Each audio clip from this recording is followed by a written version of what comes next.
Welcome everybody to SK Lifestyle. Of course, I'm SK and I'm going to walk you through how to get on and off the light for your GoPro mod.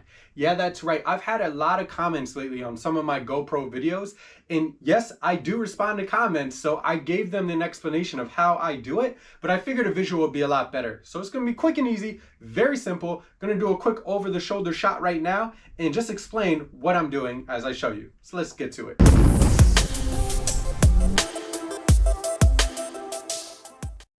More of like a side shot, but I'm sure you'll excuse it. So you have your light, you just got your mod, you want to put it on. Very simple. Of course, you just take it right into that little slot right there and you just push it forward.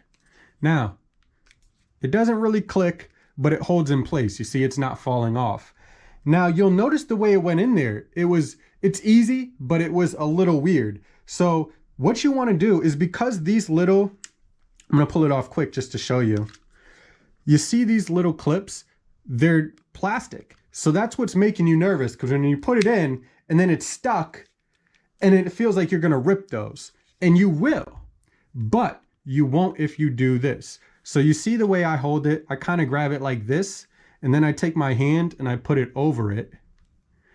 And I use the tip of my fingers to push backwards. See how easy that was? And then you want to do it, slide it on and put the pressure down here when you're pushing it to go forward. So that way you're not going to rip or, make these get weak and eventually end up breaking, because that's what everyone's worried about. So there is no extra trick. It's just on and off, but it's the way you do it. And it seems simple, but if you go like this, you see how it doesn't want to come off? Because why? I'm putting all the tension at the top. And what am I doing? Causing it to wear at the bottom. So don't pull it up, don't pull it back, put your hand around it and off. Now, hopefully that was helpful to you. And if it was, be sure to hit that like button down below. Be sure to hit the subscribe button as well. Thank you for your time. Leave those comments. I will get back to you. SK Lifestyle. See y'all next time.